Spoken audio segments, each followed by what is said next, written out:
Welcome back to the Book in Minutes. This is where we take a stack of sources, really get into them and pull out the core ideas. We want to help you cut through the noise. Today, we're looking at some really foundational stuff about money and wealth. We're using insights from the first chapter of a book that, well, it's changed how a lot of people think about finances, rich dad, poor dad. Mm-hmm.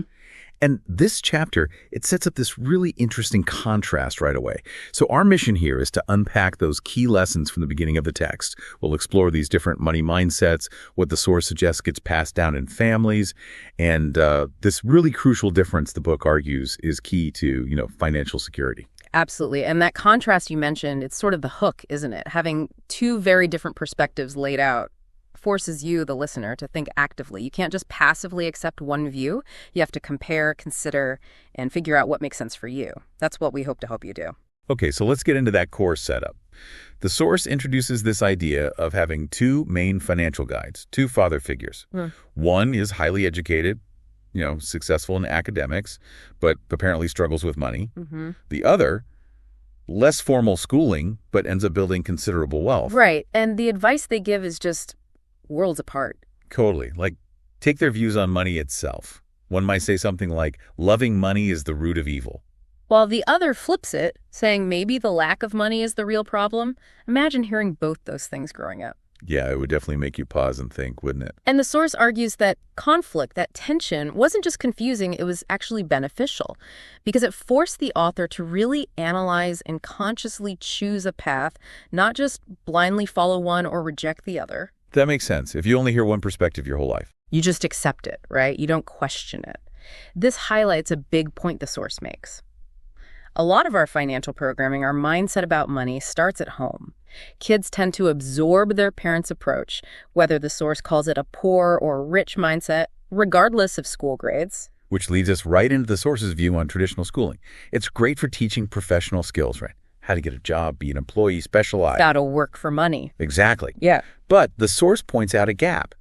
Even people who are really successful professionals, doctors, lawyers, bankers, are examples used with them. They can earn a lot. High income, yeah. But still be in a precarious financial position because the school teaches how to earn it, but maybe not how to manage it, keep it, make it grow. Yeah. That financial aptitude piece. And that's a crucial distinction the source makes. Working hard for your money is obviously important for getting income. But the real skill, according to this material, is what you do with that money once it lands in your account. How do you keep it? How do you make it work for you? And importantly, how do you stop too much of it from flowing out unnecessarily?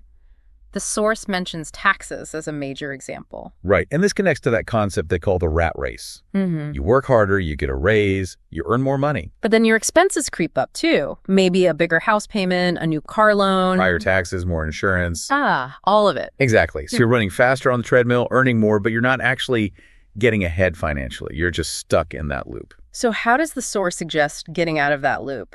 They propose what they call the only rule, essentially. And it sounds incredibly simple. It really does. You need to know the difference between an asset and a liability. And then you need to buy assets. That's it. Simple definition, profound implications. Yeah, the definition itself is just. An asset puts money in your pocket. A liability takes money out of your pocket. End of story. And this is where it gets interesting because that definition challenges how many people view things. That house you live in, for example, we often think of it as our biggest asset. Right. But if it's primarily costing you money every month, mortgage, property taxes, insurance, upkeep, without generating income for you, then according to this definition, It's acting like a liability, taking money out. precisely. Same for a car you're making payments on, or other things that drain cash flow without putting any back. So the source uses cash flow patterns to show this, right? Like diagrams of where the money goes. Exactly. For the poor and middle class, as depicted in the source, income comes in from a job and then flows right back out again. To cover expenses, pay off liabilities. Yeah. Very little, if anything, goes into an asset column that actually produces more income. So the paycheck basically vanishes covering costs. That's the picture painted. Now, contrast that with the pattern described for the rich. Income flows in from assets, businesses, real estate, stocks, bonds, things that generate money. Okay. That income then covers their expenses. And here's the crucial part. The extra money, the surplus. Gets put back into buying more assets. Exactly, which then generate even more income. It becomes a self-reinforcing cycle of wealth building. The source argues that financial struggles often happen because people focus only on their job income, the income statement. Instead of focusing on building that asset side of the balance sheet. Right. What you own versus what you owe, and whether what you own is making you money or costing you money. Okay, so understanding assets and liabilities is one thing. But the source also talks about the internal barriers, the mindset stuff. Yeah, the psychology of it. The things that keep people stuck, even if they grasp the concepts. Fear seems like a big one. Huge. Fear of not having enough money. Fear of losing your job. And maybe the biggest one related to building assets. The fear of losing money if you invest or try something new. Definitely.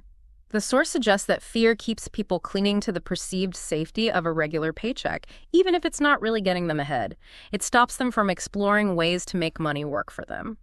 What else? Yeah. Weren't there other obstacles mentioned? Oh, yeah. Cynicism comes up, immediately shooting down ideas like, oh, rental properties, too much hassle with tenants. That kind of thinking stops analysis before it starts. Okay. Laziness too, but not just physically loafing around, more like being too busy, too caught up in the daily grind to actually learn about finance or manage your own money proactively. Right. I don't have time for that. Exactly. And arrogance, thinking you know it all, which, as the source points out, often just masks ignorance and prevents you from learning. And that connects to a really interesting, maybe counterintuitive idea from the source. Paying yourself first. Yes. This one often raises eyebrows. The idea is, even if things are tight, you allocate money to your asset column or savings before you pay your bills. Which sounds backwards. Or stressful. It creates pressure, definitely. But the argument is that this pressure is productive. If you've paid yourself first and now you're short for bills, it forces your brain to get creative, to find ways to generate that extra income needed. It makes you financially stronger and more proactive. As opposed to paying bills first and having nothing left for assets. Right. Paying yourself last, the source suggests, keeps you financially weak, always reacting to expenses and creditors, never getting ahead. And dealing with that pressure, learning to find solutions, probably involves facing that fear of failure we talked about. Absolutely. The source emphasizes that failure isn't the opposite of success. It's often part of the path to success. But the fear of making a mistake, of losing money, paralyzes so many people. So they avoid failure, but they also avoid any chance of real success in building assets. Precisely. Okay, let's circle back to that phrase, minding your own business. The source uses it in a specific way, right? Yes. It doesn't just mean starting a company necessarily. It means focusing on building and growing your asset column. That's your real business. Your job pays the bills, maybe, but your business is your assets. Like that early example from the source of the comic book library. Perfect example. They didn't get paid hourly to run it. They created an asset, the collection, and the system that generated income from admission fees. Even when they weren't physically there working, their asset was working for them. Exactly. It illustrates making money work for you, not just trading your time for money. And doing that requires learning, doesn't it? The source really stresses ongoing financial education. Constantly. It's not just about the professional training for your job. It's about increasing what the source calls financial intelligence. Learning about money, investing, accounting, law. How the system works. Right. How to manage money, protect it from losses or taxes, and make it multiply. The source has this great line about opportunities not being seen with your eyes, but with your mind. So, the more you learn, the more opportunities you can recognize. That's the idea. Financial education trains your mind to see those possibilities that others might miss. It also sounds like it's about more than just technical knowledge. You mentioned overcoming fear, cynicism. Yes, the source touches on developing the whole person. It mentions different kinds of intelligence or strength: mental, physical, emotional, spiritual. The implication seems to be that strengthening yourself emotionally helps you overcome those fears and doubts that block financial progress. And wasn't there a game mentioned? Ah, yes, the Cash Flow game. The source created it specifically as a teaching tool. It lets you practice these principles, buying assets, managing cash flow, making investment decisions in a simulated environment where you can make mistakes and learn without real-world consequences. Okay, wow. We've really dug into quite a few core concepts just from that opening part of the material. We definitely have. We've talked about those contrasting influences, the limitations the source sees in traditional education regarding money management, that critical asset versus liability distinction. The cash flow patterns. Right. The idea of minding your own business by building assets, and then all those internal roadblocks, fear, cynicism, laziness, arrogance. And that provocative idea of paying yourself first to create positive pressure. So now, as always in our deep dives, the focus shifts to you, the listener. How do these ideas from the source resonate with you? Yeah, take a moment. Think about your own situation. Are you primarily working for money right now? Or have you started to make money work for you, even in small ways? When you look at your finances through the lens of the source's definitions, asset puts money in, liability takes money out. What does that picture look like for you? And think about those internal obstacles the source describes. Does fear or maybe cynicism or just feeling too busy hold you back from learning more or taking action with your finances? The core message seems to be that changing your financial path isn't just about getting a bigger paycheck. It's about a shift in thinking and taking deliberate steps, no matter how small they seem at first. And maybe the most empowering takeaway here is that, according to the source, your starting point matters less than your mindset and your willingness to learn and act. Financial intelligence can be developed. So based on all this, what's maybe one small thing you can do, maybe starting today or this week? Could you research a potential small asset? Or just commit to learning one new financial concept? Just one step. That's often how these journeys begin. The central idea here is, well, it's about the difference between what you do for a living, your job, and what your actual business should be. Right. Where should your focus really be for long-term financial well-being? It kicks off with this fantastic story about Ray Kroc, the McDonald's guy. Oh, yeah, this is a classic. He's talking to some MBA students back in '74, right? Casual setting, having beers. Yeah, exactly. And he just asked them, what business am I in? And you can just imagine them, right? Probably thinking, okay, easy question, hamburgers, obviously. Totally. Thinking it's maybe a bit of a trick question, but the answer seems so clear. But Kroc just smiles and says, basically, nope, you're wrong. He tells them, my business isn't hamburgers, my business is real estate. Boom. And that just lands, right? It's the first big, mind shift the source gives us. Because he wasn't wrong, was he? I mean, McDonald's sold billions of burgers, sure, but the real foundation, the enduring wealth that was built on owning the land. The physical locations, the corners where those arches stood. They became this huge global real estate owner because Kroc saw past the day-to-day operation. He understood the underlying business was acquiring those assets. It really flips the script. The source even mentions a friend with car washes who has the same mindset. The car washes are the operation, but the business is owning the land underneath them. It immediately makes your question, doesn't it? What you do day to day versus where the real value is being built. Which brings us squarely into this core confusion the material talks about. Yeah, let's unpack that, because this is where a lot of people seem to get stuck. For their whole careers, often. The source points out, pretty directly, that most of us spend decades working really hard, but mainly for other people. Right. You work for your boss, the company owners. You work for the government. Got to pay those taxes. Yep. And you work for the bank, paying off the mortgage or other loans. And the result, often, is that after, 40, 50 years of effort, there might not be much tangible value built up for yourself, not enough assets generating their own income. And the education system plays a role here, doesn't it? It's great for skills, obviously. Yeah. But it's mostly designed to train people for jobs, to be employees. Exactly. It teaches you how to earn a wage, how to climb the ladder, how to basically be good at filling a slot in someone else's business. Focuses on the income column. So you become, say, a banker or a teacher or a programmer. That's your identity. But it's tied to your profession, not necessarily to owning the underlying business or building your own assets. Your job provides income, but it isn't your business in this sense. And the source argues that if your only strategy is just making more money from that job, getting a raise, going back to school for a promotion, working tons of overtime, that alone isn't enough for real financial security. Right. Unless that extra income is specifically and systematically used to buy things that generate more income. Assets. Otherwise, it's just, more money flowing through your hands, often out again on expenses and liabilities. So the trap is mixing up your job with your real financial business. Okay, so if that's the confusion, what's the solution? What does the source say we should be doing? This leads to the second big idea, minding your actual business. And what does that mean, according to this material? It's laser focused on one thing, building up your asset column systematically. deliberately. So it's less about the paycheck size itself and more about what you do with the money after you get paid. Precisely. And the absolute bedrock rule here, the one they keep coming back to, is knowing the difference between an asset and a liability. It sounds simple, but it's crucial. Refresh us on the definitions they use. Sure. An asset puts money into your pocket.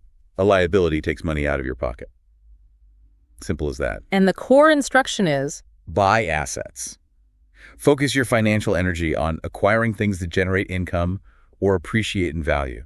this really goes against the grain of common thinking, though, doesn't it? Like, the source takes aim at things people usually call assets. Oh, definitely. Your house, for example. Everyone thinks of it as their biggest asset. But is it? The source argues it's often your biggest liability. You've got mortgage payments, property taxes, insurance, upkeep, repairs. It's constantly taking money out. Unless maybe you're renting out rooms or something. But for most people, their primary residence is a cash drain, not a cash generator. Cars, too, right. Another classic example. Huge liability. Loses value the second you drive it off the lot. Costs money for fuel, insurance, maintenance. Yeah. Constantly taking money out. The source mentions how during tough economic times, people suddenly realized that these things weren't assets helping them stay afloat. There were liabilities dragging them down faster. Even, expensive personal items, golf clubs, fancy suits, electronics, they cost money and lose value. They don't pay you. And they're pretty critical of the standard net worth calculation, too. Yeah, the way people list all their personal belongings on a loan application to make their net worth look bigger. Like your furniture or your TV collection adds to your financial strength. But the reality check is, if you actually needed cash and tried to sell that stuff... You'd get pennies on the dollar, most likely. Exactly. And plus, if you sell something that has gone up in value, like maybe some stocks or collectibles, you then owe taxes on the gain, which reduces the actual cash you get. So that paper net worth, it's worth less than you think when you actually need it. It's not liquid, reliable wealth. The big point here is that just earning a lot isn't the answer if it all goes into liabilities or things that lose value. The path forward is building a base of real assets, things that work for you. Okay, so what qualifies as a real asset then, according to this framework? The source lays out several categories. First, businesses you own but don't have to physically run yourself. Key distinction there. If you have to be there, it's basically another job, right? Right. It needs to generate income without requiring your constant presence. Then you got stocks. Okay, shares in companies. Bonds. Yeah. Income-generating real estate. So rental properties, not your own home. Properties that pay you rent. Makes sense. Notes, which are basically IOUs. You lend money, someone pays you back with interest. Like being the bank. Sort of, yeah. Royalties from intellectual property are another one, like music, patents, books. Stuff that keeps paying you after the initial creation. Mm-hmm. And then it's kind of a catch-all. Right. Anything else that has value, produces income, appreciates, and crucially, has a ready market if you needed to sell it. There's also a neat point about investing in things you actually like or understand well, isn't there? Yes. The author mentions their own preference for real estate and certain kinds of stocks, like small startups. The idea is, if you're genuinely interested in the asset... You'll probably take better care of it, understand it better. Exactly. You're motivated to learn, to manage it well, to navigate problems. It reduces risk because you're engaged, not just passively holding something you don't get. They even contrast their strategy, like trading up real estate long-term versus maybe shorter-term stock plays. That makes intuitive sense. Invest in what you know and care about. And the ultimate goal, the picture they paint, is building this army of money employees. I like that phrase. Yeah. Every dollar you put into your asset column is like hiring an employee. It works for you 24/7, doesn't complain, doesn't take vacations. And potentially works for your kids and grandkids, too. Right. The whole focus shifts from you working hard for money to getting your money working hard for you. And this perspective completely changes how you approach luxuries, doesn't it? Fundamentally. Yeah. The source is clear. Financially successful people, the ones who build real wealth, they buy luxuries last. They build up their asset column first. They buy the stocks, the rental properties, the business. Then it's the income flowing from those assets that pays for the fancy car, the big house, the expensive vacation. The asset buys the luxury, not your paycheck. Like the example given, waiting until the rental properties generated enough cash flow to buy that dream car outright? Precisely. Contrast that with the more common pattern, buying luxuries first, often on credit, using income from your job. Which can lead straight into debt. And stress. That nice car suddenly feels like a burden maybe even causes resentment because the payments are tough. It traps people. So boiling it all down, the practical advice seems to be keep your day job, be good at it, earn that income. Absolutely. That's your seed capital, your starting point. But don't stop there. Understand that the real game is diligently, consistently using that income to build your asset column. Keep expenses down, keep liabilities low, and channel the difference into things that will eventually pay you back, and then some. And crucially, teach this stuff early. Give kids this framework before they get caught up in earning and spending cycles and accumulating liabilities. It's a total mindset shift, isn't it? Yeah. From just being an earner to becoming a strategic owner and asset builder. So let's bring this deep dive back to you listening right now. What's the core message here? It really seems to be about the power of minding your own business. Your real financial business, yeah, which is building that asset column, separate from whatever job you do to earn income day to day. And the source suggests, implicitly maybe, that doing this well requires some financial literacy, right? I mean, you need to understand the basics. Definitely. You need to grasp things like cash flow, basic accounting, how to evaluate an investment. That's how you choose good money employees, you know? That knowledge empowers you to build that foundation. And the source hints that building this solid base, this income stream from assets, well, it prepares you for what they call the biggest secret of the rich. It's the prerequisite, the essential first step on that path. So, as we wrap up, maybe take a moment to think about your own situation. Where does most of your financial energy go? Are you mainly focused on your income column, getting the next raise, working more hours, or are you actively, consciously cultivating your asset column? Building that base of financial employees, that works for you. Think about those asset categories we mentioned: businesses, stocks, bonds, real estate, notes, royalties. Could you identify maybe one small, concrete step you could take based on those ideas to start building or adding to your asset base, even something tiny to begin with? Imagine the difference over time. Shifting that focus, even just a little, from only earning towards strategically acquiring. What could that mean for your financial future, your freedom? What does minding your actual business look like starting now? Something to think about. Looking at the history of taxes, how different groups navigate the financial system, and especially the role corporations play, all based on this particular analysis. Right. The material suggests the usual narrative, maybe like the Robin Hood story, might not quite capture what's really going on. Exactly. It sort of hints that understanding the rules is key. Rules that maybe benefit some more than others. It's less history lesson, more like understanding the playbook. Okay, so let's jump into that Robin Hood idea first. The source takes aim at it pretty directly, the whole take from the rich, give to the poor thing. Yeah, it argues that, well, however appealing that sounds, it actually ends up backfiring on the poor and middle class. How so? What's the argument there? The claim is they end up bearing the brunt of taxes, while the rich, they play by different rules, basically. They aren't taxed in quite the same way. Okay, so how did we get here? The material looks at the history, right? It does. It points out that taxes, thinking way back, like in England and the early U.S., weren't always this permanent thing we have now. Oh, right. They were temporary. Yeah, typically for specific emergencies, mostly wars. The source mentions Britain fighting Napoleon, like 1799 to 1816, and the U.S. Civil War taxes, 1861 to 65. So temporary measures for specific crises. Exactly. Introduced, used, and then they were kind of expected to go away. But obviously they didn't disappear forever. Nope. That's the big shift the material focuses on. England made income tax permanent in 1874. And the U.S. did it in 1913 with the 16th Amendment. That feels like a massive turning point. It was huge. And the way it happened, according to the source, is pretty interesting. How did they sell it? Especially making it permanent. Well, the material claims it was pitched as a tax only for the wealthy. That was the strategy, get the poor and middle class on board. Don't worry, this won't affect you. That kind of thing. Pretty much. And the source highlights the irony there. Which is? That the very people who voted for it, believing it targeted the rich, eventually found themselves paying a lot more tax as the system grew. So why did it expand beyond just the rich? The material puts it down to what it calls the government's growing appetite for money. It draws a contrast. A contrast between government and business incentives. Yeah. It suggests a government department often gets rewarded for spending its budget, for growing larger, which naturally needs more funding over time. Whereas a business is usually trying to cut costs, be efficient. Right. Trying to spend less, generate profit, have surplus. So this inherent governmental drive for more funds, the source argues, meant taxes inevitably had to trickle down to cover the costs. Okay, so taxes become permanent, initially aimed at the rich, but expand to cover everyone because the government needed more money. Got it. That's the historical picture painted by the source. So then, how did the rich react when taxes did become permanent and started hitting them?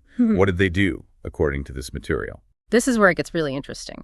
The source says they turned to corporations. That became their primary tool. Corporations. Not a new idea, though. Not at all. The material traces it back, saying wealthy people used similar structures like centuries ago for risky ventures. Think old sailing expeditions. To limit the risk. Yeah. Like if the ship sank. Exactly. You invest in one ship through a specific legal setup.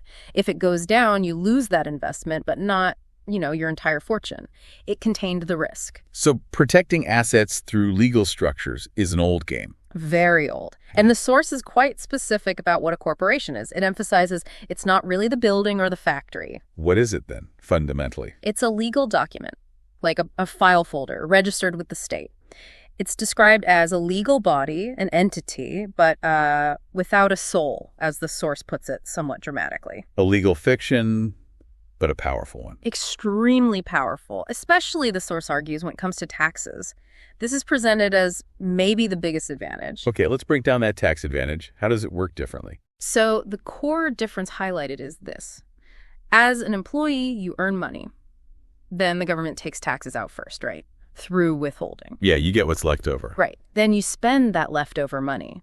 A corporation, according to this material, works the opposite way. How so? It earns revenue. Then it spends money on all sorts of legitimate business expenses. Then, and only then, it pays taxes on whatever profit is left over after those expenses. Okay, so the order is crucial. Earn, spend, then tax for the corporation. Yeah. Versus earn, tax, then spend for the employee. Precisely. That's the fundamental shift the source points to. It calls this a major legal tax loophole used by the wealthy.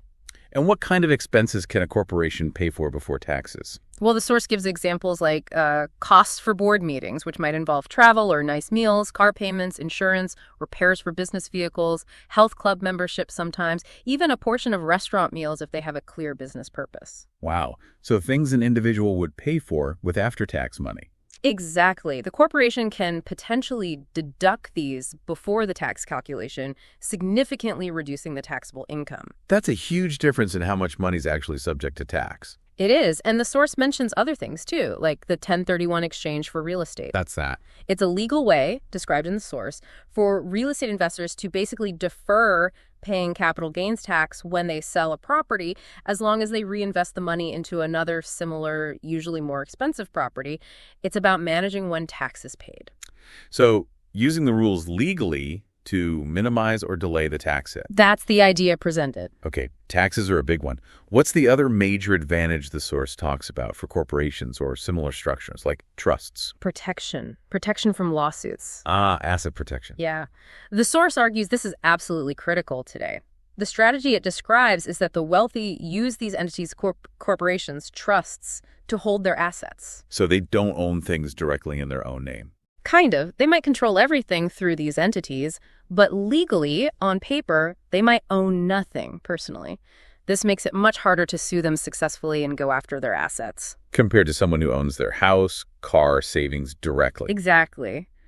The source contrasts that with the typical middle-class approach of trying to own everything directly, which leaves them vulnerable. If they get sued, they could potentially lose it all. So it's a two-pronged strategy.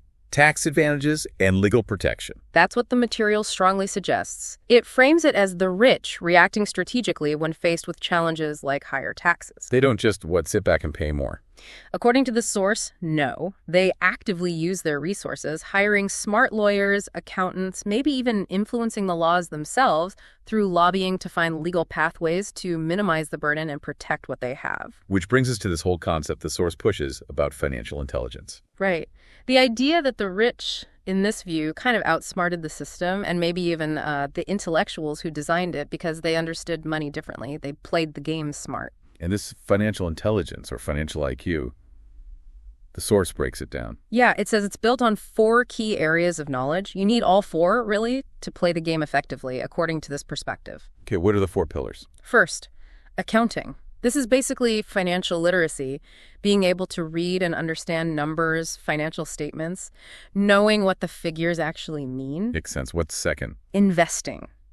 Understanding how to make your money work for you, how to generate more money from the money you have, strategies for asset growth. Okay. Accounting, investing. Third. Understanding markets.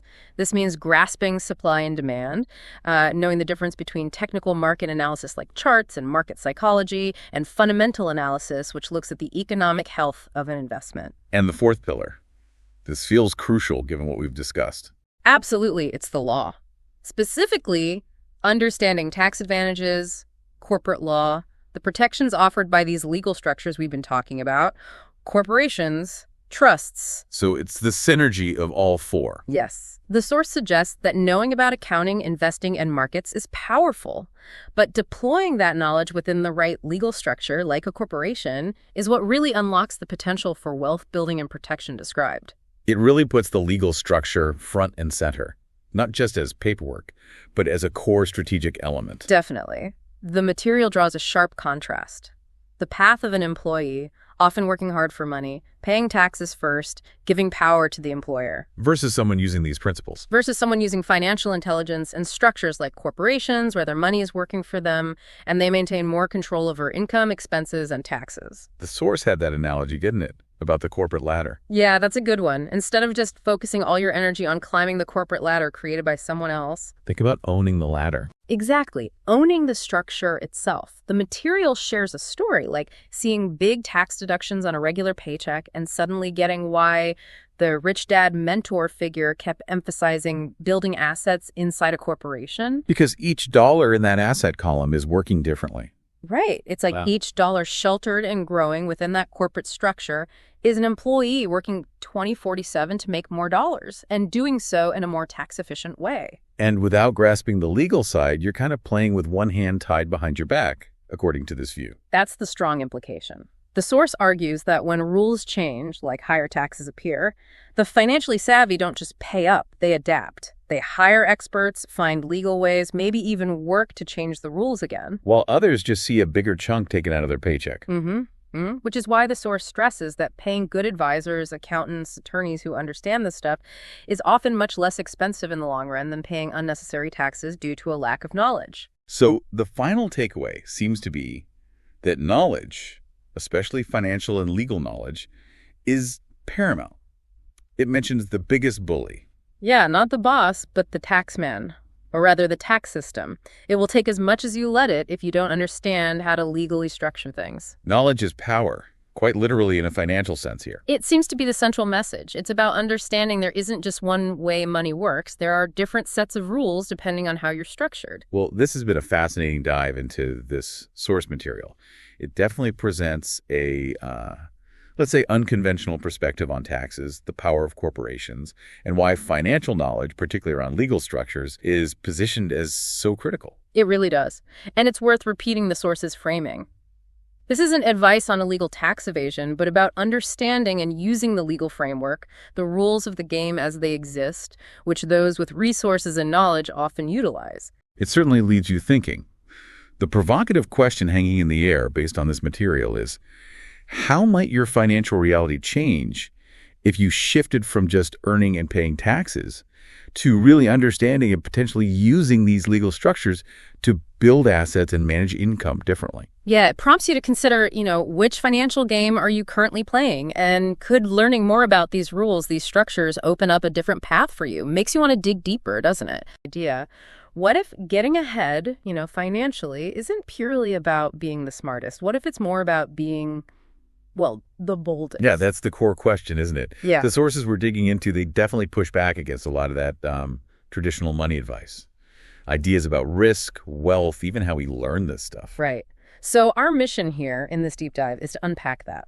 We want to pull out the key insights, the surprising stories, and the mental shifts this material suggests. And it's all aimed at helping you, our listener, maybe see some new angles for creating financial options in your own life. And it feels incredibly relevant right now because how wealth is made has changed so much. Yeah. From land centuries ago. Yeah, then factories. To factories in the industrial age, and now it's information. Fast-moving ideas. Understanding that shift is kind of crucial for seeing why Maybe some old rules just don't fit anymore. Yeah. Absolutely. So let's jump into that contrast. Smart versus bold. The sources start with a couple of really powerful anecdotes. First, there's Alexander Graham Bell. I mean, think about it. He's got this game-changing invention, the telephone, needs money, needs scale. Standard problem for an inventor. Right. So he goes to the biggest player around then, Western Union, offers them everything, the patent, his company, for $100,000. Wow, $100. And Western Union, they were the established giant, the picture of, conventional business thinking. And they looked at this weird device, and basically laughed him out of the room, turned him down flat. Big mistake. Huge. Monumental. Because Bell, he didn't just quit. He went out, found other backers, built it himself, and created AT&T, an industry that just completely overshadowed Western Union eventually. Okay, so that's boldness winning out over conventional smarts. What's the contrast? The source pairs that with a story from a company downsizing. There's this 45-year-old manager, just bought a house, totally terrified. He's literally outside the plant with his wife and kids, begging the guards, pleading, just let me talk to the owners. I need my job back. He's terrified of losing that house. Oof. That's a painful image. A real stark difference. It really is. And the source asks you, what's the core difference here? They argue it's often not about technical skill or school smarts. It's the internal stuff. Yeah. Lack of self-confidence, overwhelming fear, self-doubt. That's what holds people back financially, they argue. So the real world needs more than just, good grades. Exactly. The source uses words like guts, chutzpah, audacity, tenacity. Brilliance, yes, but not just academic brilliance. Real world smarts and courage. Right. The author even reflects on their own experience, saying they knew both sides, the daring pilot, but also the person capable of begging when fear took over. And that connects directly to what they call financial genius. It's not just technical know-how. No, it needs that technical knowledge, but it has to be paired with courage. Fear, they say. It just smothers your genius, shuts it down. So the choice isn't just asset allocation or something. It's more fundamental. It's often. Do you play it safe, stick with what feels comfortable, or do you learn to take calculated risks? Do you learn to be bold, let that financial intelligence actually work? Turn fear into action, maybe? Something like that. Convert it into personal power, which loops right back to you, the listener. Why put in the effort to build your financial IQ? According to the source, it's simple. More options. Exactly. In a world changing this fast, having that intelligence means you can maybe even welcome change, see the opportunity in it, instead of just dreading it. Instead of worrying about what you might lose. Yeah. And speaking of clinging to old ideas about money, the sources say that's a huge liability today. The shrunk pants analogy. You got it. You complain your pants shrunk, but maybe, just maybe. Maybe your waistline expanded a bit, yeah.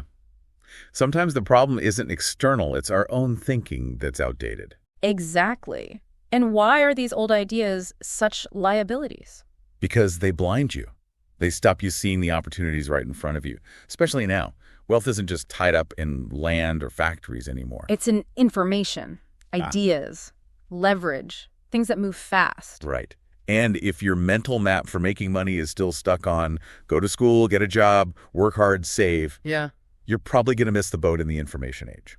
The source gives this really interesting example using a game they developed, the Cash Flow game.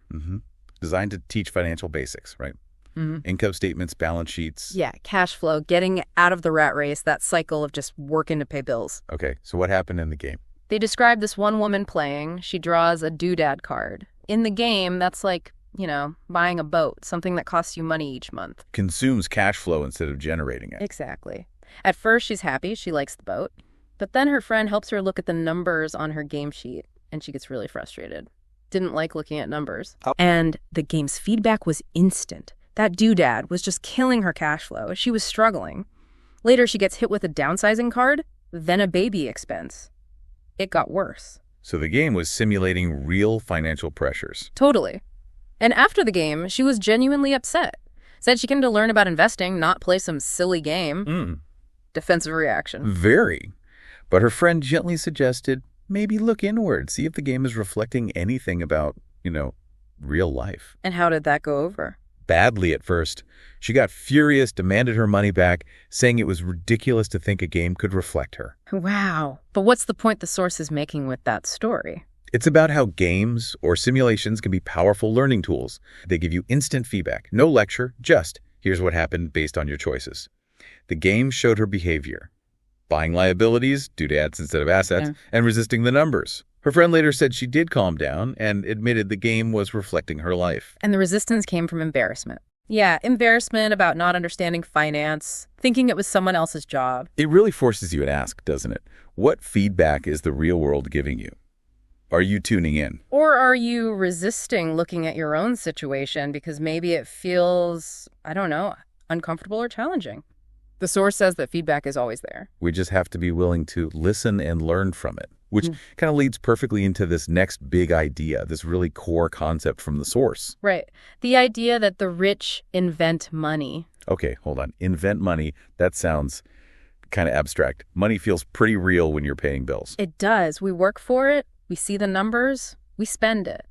But the source argues that fundamentally money isn't real like gold or land. It's an agreement. An agreement? Yeah. It's what we all agree it represents. And in this information age, value and wealth can be created almost instantly through ideas, deal structure, leverage, agreements, not just physical labor. Okay, I think I'm starting to see. It's about how value is created. And they make this key distinction. The poor and middle class, they work for money. The rich, they make money. So the more you think money only comes from a paycheck, the harder you'll work for it. Instead of learning how to make it work for you or how to actually create it. Got it. And they give a concrete example of this inventing, right, from Phoenix. Yeah, a fantastic one. Early 90s, terrible economy there, real estate market crash, properties were dirt cheap. So perfect time to buy if you had cash. Well, yes, but the source says focusing only on saving cash can actually blind you. You're focused on hoarding, not on creating or investing. They were looking for deals. Okay, walk us through that Phoenix deal. How did they invent money there? All right. So step one, they weren't looking at listings from agents. They were hunting for distress sales, bankruptcy court, courthouse steps, places where houses maybe worth $100 were selling for like $20K. Wow, $20K for a $100 K house? That's a serious discount. Huge. Now, step two, the invention part. They didn't use their own cash.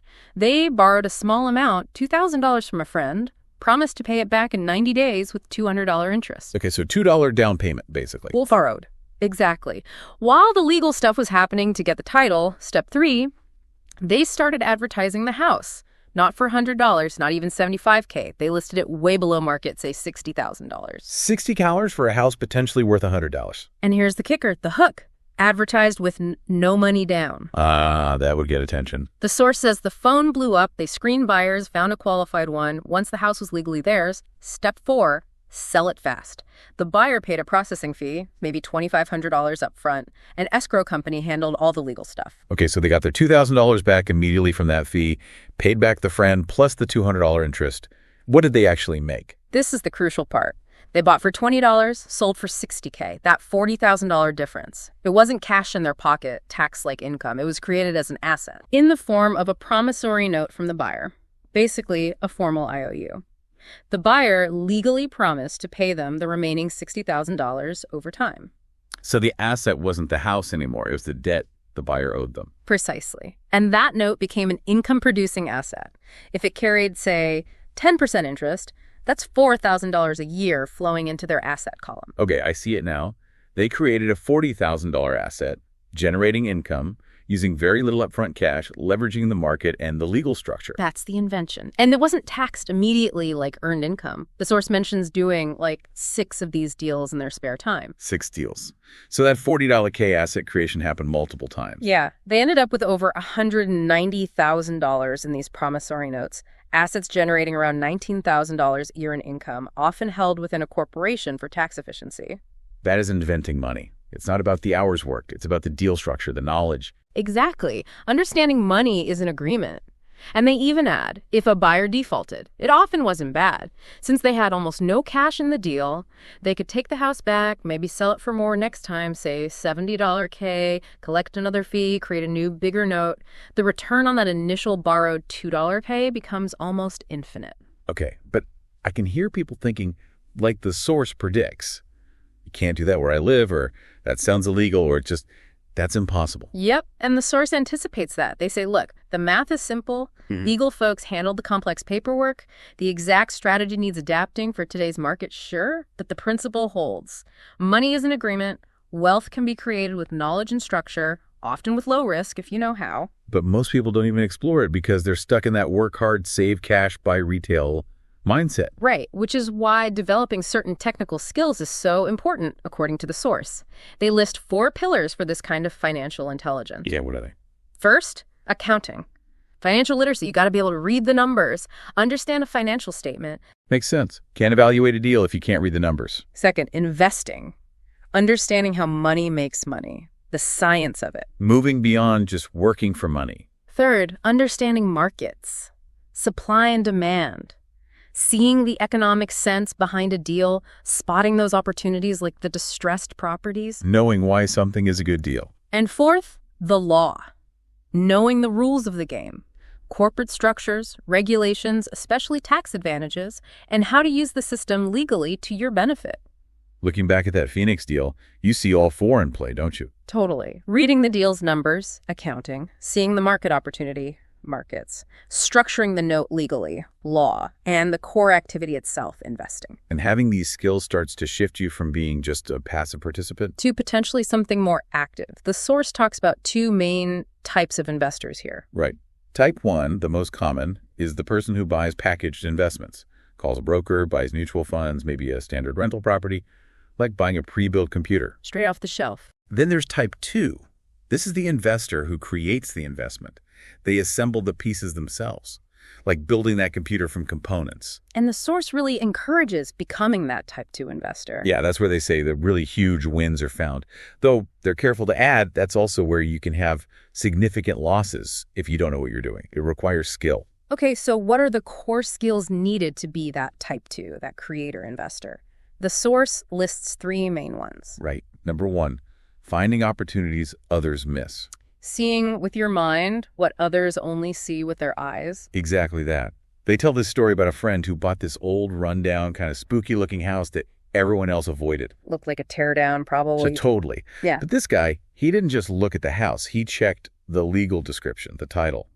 And he found out the property included 4 extra empty lots next to the house. Nobody else had bothered to check. Hidden value. He bought the whole thing cheap, demolished the house, subdivided, and sold the 5 lots individually for 3 times his purchase price. Made $75,000 in about 2 months. Because he saw the opportunity others missed. Okay, skill number 2. Raising money. This is huge. Most people think banks are the only option. The source says learning to buy property without banks was a priceless skill.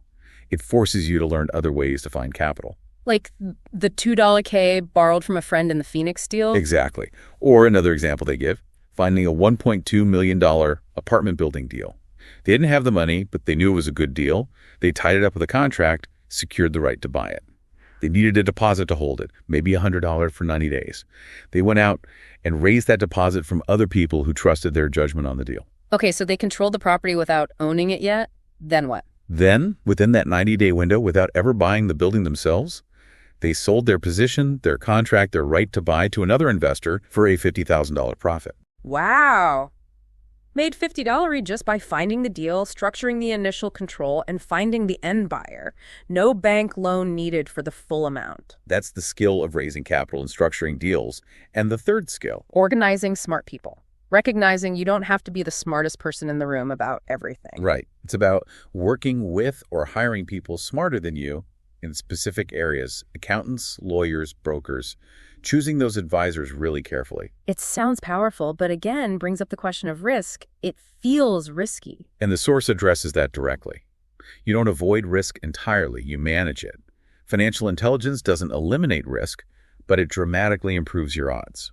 And they believe the biggest thing holding people back isn't the risk itself, but the fear of losing. Absolutely. That fear paralyzes people. They make the point, how did you learn to walk or ride a bike? By falling down. A lot. Exactly. You made mistakes, you learned, you adjusted, you got better. Financial intelligence, they argue, is learned the same way, through action, sometimes through mistakes. So winners aren't actually afraid of losing. Or rather, they don't let the fear of losing stop them. They learn from losses. Losers are often so terrified of losing, they never even really play the game. And it's not gambling if you know what you're doing. That's the idea. If you've done your homework, applied your knowledge, used smart advisors, calculated the odds, it's not a random bet. It's applying intelligence and courage. So the path they're really advocating is continuous learning, a lifelong investment in your own financial education. Precisely. Not just a degree, but ongoing learning. The smarter you get financially, the source says, the more opportunities you actually see. You get better at spotting good deals, filtering out bad ones, and managing the inherent risks. It's this mix of technical skill, experience, and, well, wisdom. Okay, so let's try and summarize the big takeaways from this deep dive. Yeah. It seems the core message is that real financial progress, it isn't just about conventional smarts or working harder at your job. It's really about developing that specific financial intelligence. Understanding the numbers, the markets, the law, how investing works. Right. And crucially, combining that knowledge with boldness, having the courage to act, to step outside the comfort zone. And learning not just to find opportunities, but maybe even to create them, like in that Phoenix deal. Yeah. Seeing potential where others just see problems or risk. And managing that risk intelligently, not letting fear shut you down. The opportunities, the source insists they're everywhere. But you really do need to train your mind, shift your perspective to even recognize them. It's about proactively creating options for yourself. Taking those lemons life throws at you and figuring out, okay, how can I turn this into lemonade? Or maybe something even better. And the potential to do this, they suggest, it's there for anyone, really, regardless of where you're starting from now. It's a journey, takes time, takes learning. Often learning through doing, through those actions, and maybe some mistakes along the way. So maybe a final thought to leave our listeners with, something from the source to chew on. Yeah, they pose this challenging question. Which path actually sounds harder in the long run?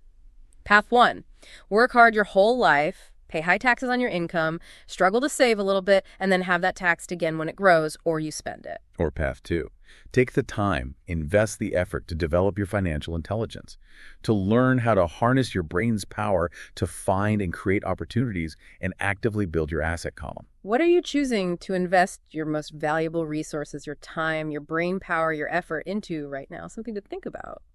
You know, how many of us think about work, security? And what actually builds financial well-being long-term. Yeah, absolutely. And this material, it sets up a pretty fundamental tension, doesn't it? It really does. Yeah. It pushes you to ask, okay, is the smart move chasing that secure job, the steady income? Right. Or is it actually wiser to focus on learning, getting valuable skills? Even if that means maybe less stability or lower pay right at the start. Exactly. And one of the really intriguing things the sources bring up is why so many, smart, talented, highly educated people Still struggle financially. Yeah. It suggests it's not about intelligence, not about their technical skill necessarily. But a gap in, well, other kinds of skills. Which feels totally counterintuitive. You think talent, good education, that's the ticket. Right. So our mission today really is to dig deep into these different viewpoints from the sources. Pull out the key ideas, the big takeaways. And hopefully help you, the listener, look at your own career, what you're learning, maybe through a slightly different lens. Think of it as a guided tour through these contrasting perspectives in the material. Perfect. So let's start at the foundation then. That core comparison the sources make. The job security focus versus the learning focus. Yeah. The material presents them as almost like two different life philosophies, two different approaches to your career. They really do. One path is all about stability. The consistent paycheck is the main goal. But the other view, the one really championed in the sources, Argues that the real asset, the thing that gives you true long-term security, is constantly learning, acquiring skills. And the material introduces that really striking, almost blunt acronym for JOB, J-O-B. Yes. Just overbroke. It paints this picture, doesn't it? A job just keeps you afloat, covers the bills. But doesn't necessarily build real wealth or give you freedom down the line, which leads into that rat race idea. Or the hamster wheel analogy they use, that feeling of just running flat out. Working furiously, yeah. Just to pay bills, stay in the same place. You're putting in huge effort, but you're essentially spinning your wheels inside the same system. Not really changing direction or building anything with leverage. And the sources really push that long-term view, don't they? Prioritizing skill building over just the immediate paycheck. Emphasizing that that's the path to genuine financial growth, flexibility. It frames learning as a crucial investment. Not just personal development, but like an investment in your future earning capacity. The analogy they use is pretty good. Learning a new skill is like going to the gym. Ah, right. That initial decision, getting started, overcoming inertia, that's the hard part. Exactly. But the actual activity, the learning, the practice, and the results over time, that's where the reward is. It highlights that the upfront effort pays off, like compoundingly. Mm-hmm. So if learning is the core asset, the sources make a really compelling point about what skills are often missing. Right, even among really bright, educated people, it's often not their core expertise. Exactly. The sources suggest the struggle often comes not from what they know in their specialty. But what they don't know about how business works. Business systems. And there's that powerful phrase in the material, being one skill away from great wealth. Yeah, that's quite a statement. It implies the main barrier for many isn't potential or effort, but a specific missing piece. And according to the sources, that piece is often understanding business systems, specifically selling, delivering value effectively. Right. It's not just about making the thing or doing the service. You need to know how to get it out there, make the whole process work economically. So the sources really highlight sales and marketing skills. They call them crucial specialized skills. For almost everyone, it seems, regardless of their field. And they break that down, right? Yeah. Includes communication, writing, speaking, negotiation. And importantly, handling the fear of rejection, which is huge in sales. Absolutely. It's about effectively communicating value and, well, persuading people. The examples in the material make this so clear, like the talented writer. Brilliant with words, but couldn't become a best-selling author until she learned sales and marketing. Because being best-selling, as the sources point out, is about selling. Not just writing. They make that distinction, best writing versus best-selling. Very different things. And what about skilled professionals? Doctors, mechanics? Yeah, the sources say they can be amazing technically, but still struggle financially if they lack business sense. Running the practice, running the shop. That's a business. If they don't get cash flow, marketing, managing people, managing systems, their potential is capped. But the sources use that great comparison, someone who makes a better hamburger than McDonald's. Ah, yes. Love that one. You might make the best burger ever. But McDonald's makes billions. Why? Because McDonald's mastered the business system for selling and delivering a consistent, average hamburger everywhere. Their genius isn't the burger itself, it's the system. It totally underscores that building and managing the whole system, sales, marketing, operations, delivery, that's often where the big financial rewards are. Much more than just perfecting one part of it. And there's that other example, the artist who lost his inheritance. Right, on advertising, because he didn't understand direct marketing. Fantastic artist, amazing hamburger, but totally missed the knowledge on how to sell the art effectively. And blame the ad agencies, the sources say. Instead of seeing his own knowledge gap in the business of selling his work, it's a critical distinction. These examples just drive it home. Technical skill is necessary, but maybe not sufficient. Understanding the business side, those systems skill, the sources frame them as absolutely essential. It shifts your thinking from just, I'm good at X, to how does X actually get valued and delivered in the market, and do I get that process? Okay, so this focus on the system leads right into another key point in the sources. The whole specialization versus broad understanding thing. Yeah. Traditional education, it pushes us towards specialization, right? Knowing more and more about less and less. That's the usual path. Become the deep expert in one specific niche. But the sources argue this approach. Well, it can have real downsides long term. They suggest over-specialization can actually make you vulnerable, dependent. Dependent on one industry or one very specific skill set. If things change. Your deep expertise might not transfer easily. You could be left exposed.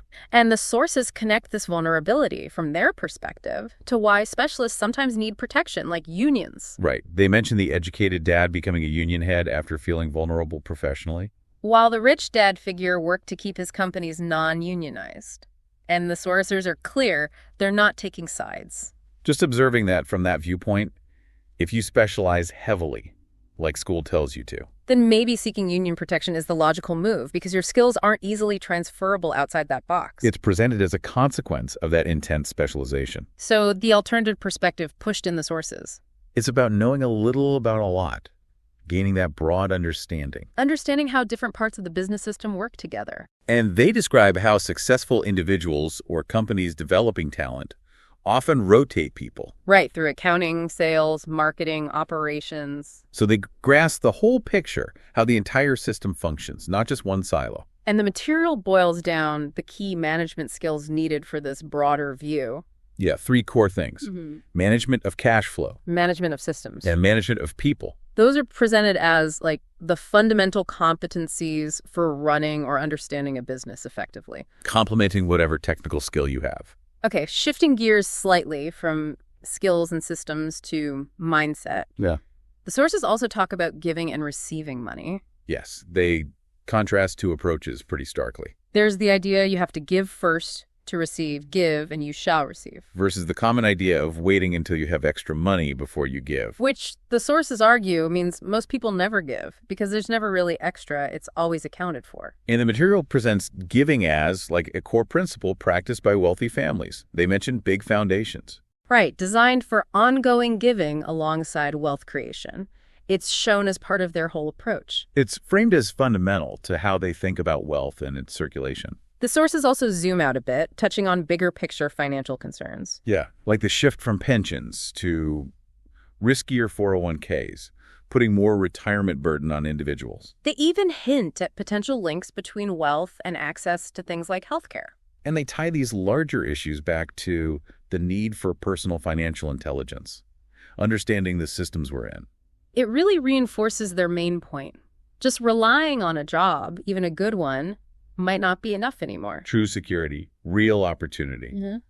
They argue it comes from building your financial know-how, your skill set, beyond just your job description. Which loops right back to you, the listener. The sources are really pushing you to look at your career path differently. Not just the title, not just the paycheck, but what are you learning? What skills are you actively gaining? It's about asking that question the material poses. Where is this daily activity really taking me? Are the skills I'm building actually increasing my long-term options? My security? Or could they potentially be trapping me in a niche that might become vulnerable? So after this whole deep dive, what's the main takeaway? The big idea?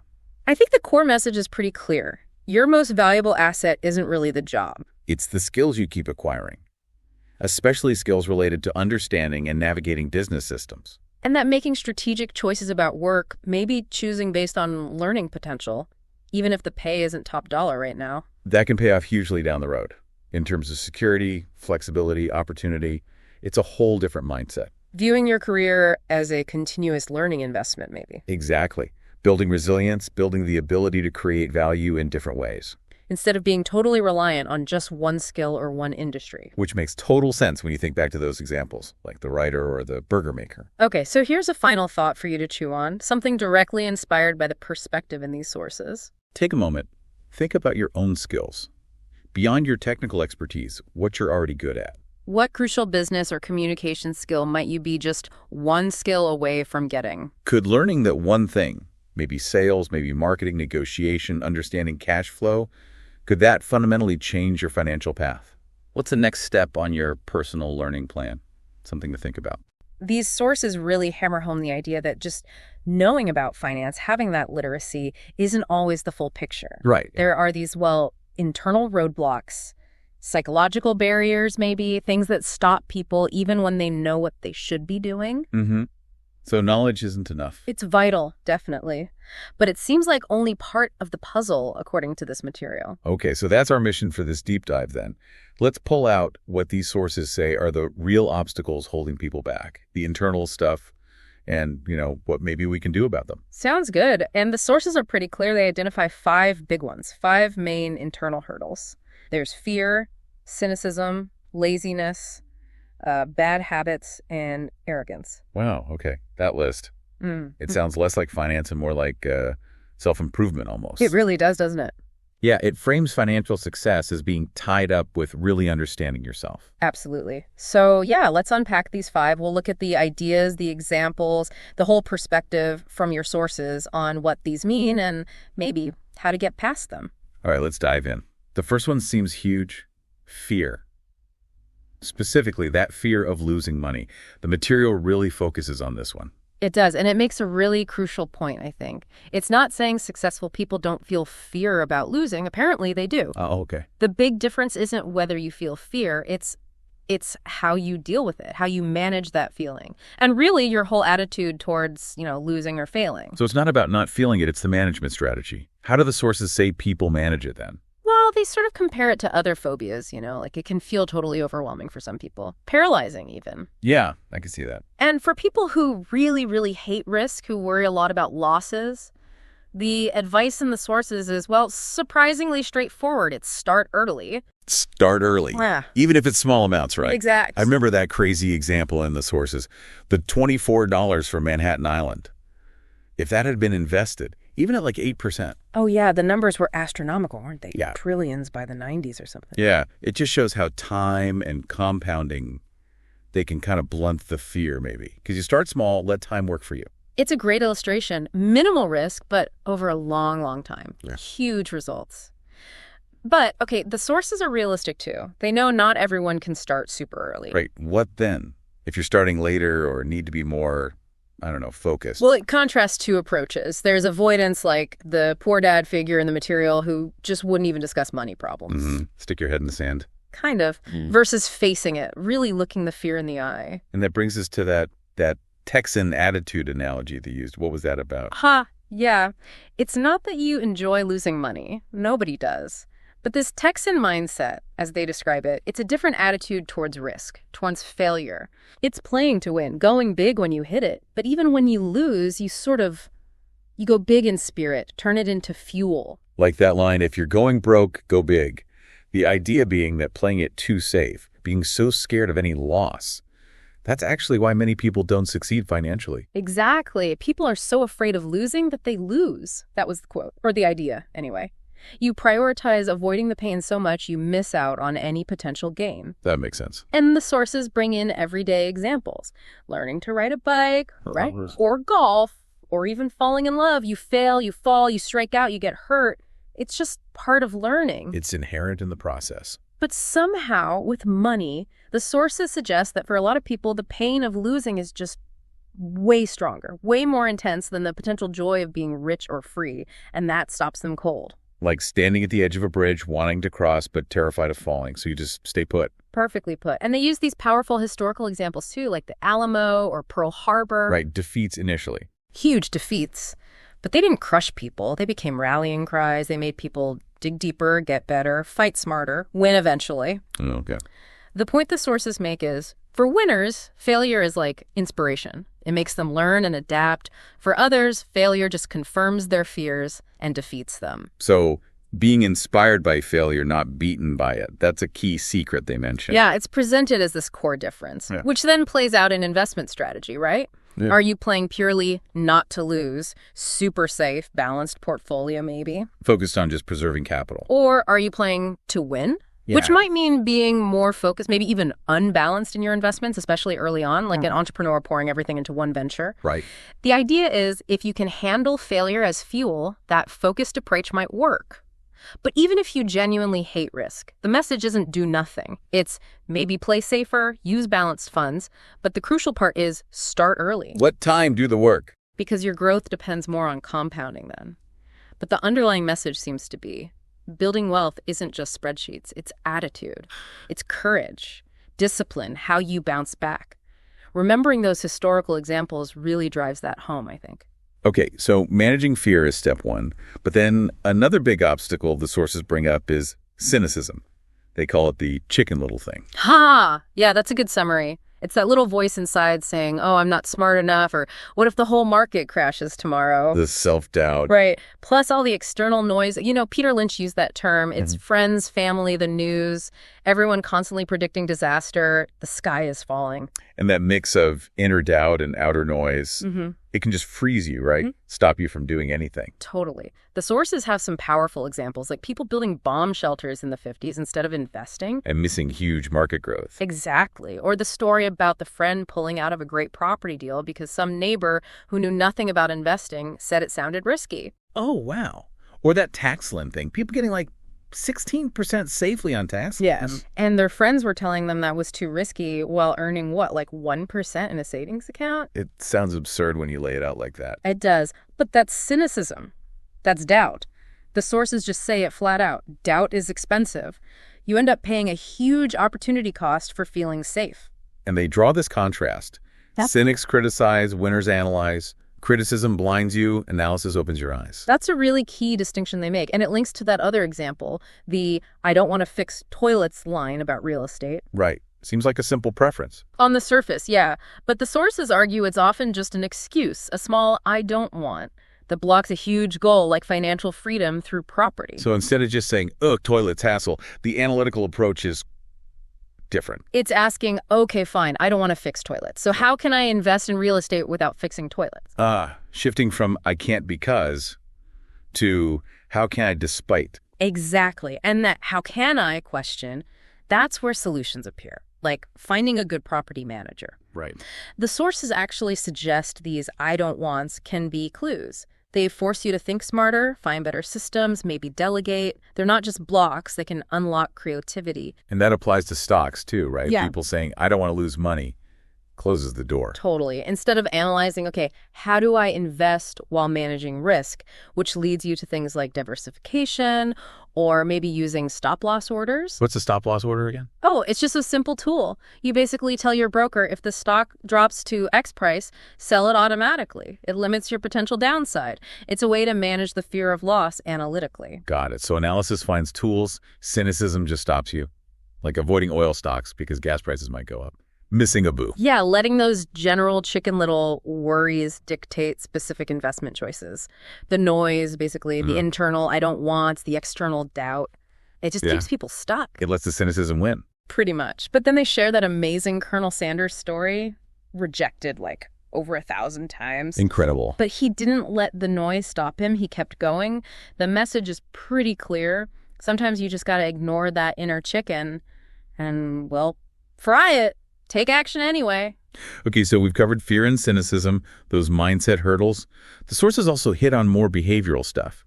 Laziness is next, but they define it in a specific way. Laziness by staying busy. Yes, this is so important. It's not about lounging around. It's the opposite. It's people who are run off their feet work, kids, hobbies, volunteering, constantly doing stuff. Okay, how is that lazy? Because, the sources suggest, all that activity is often a way to avoid facing the really important, maybe uncomfortable things, like planning their financial future, or even dealing with health concerns. Using busyness as a distraction. Exactly, a shield.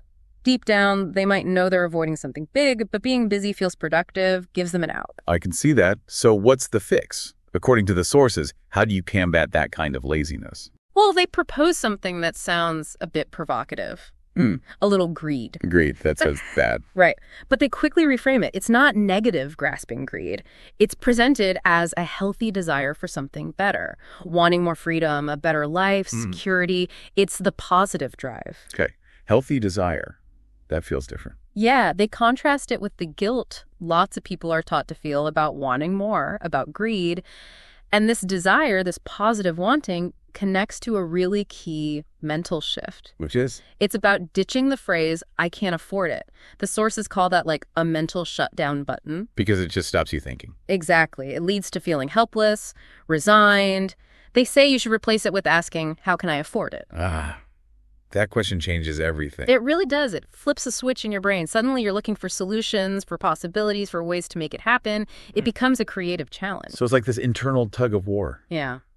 Your spirit wants more, but your lazy mind defaults to, I can't. That's a good way to put it.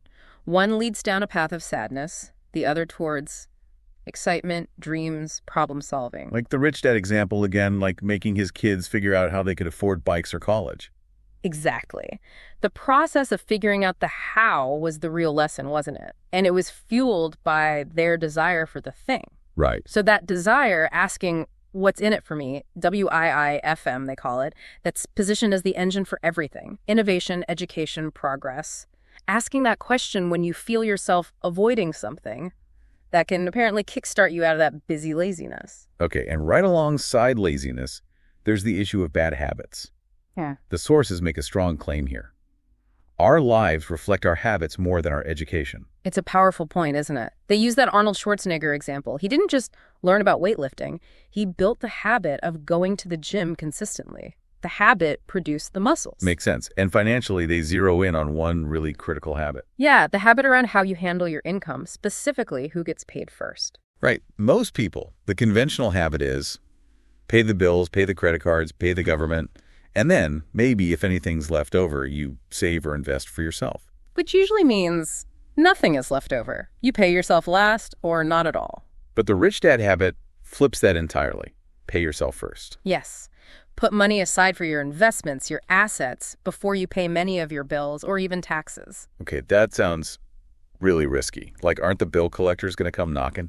They might, and that's exactly the point, according to the sources. It sounds counterintuitive, but the reason it works is because it creates pressure. Pressure. How is that good? Because by paying yourself first, you might leave yourself intentionally short for other obligations. That pressure from, say, creditors or the tax man, it forces you to get smarter. It makes you find ways to get the money. Exactly. It forces you to work out your mental money muscles, as they put it. You have to find new income streams, better cash flow solutions, negotiate differently, things you wouldn't need to do if you just paid them off easily first. Okay, I think I get it. It's like that 98-pound weakling analogy they use. Yes, perfect. Either the bullies, the bills, the creditors push you around because you're financially weak. You paid yourself last, have no buffer.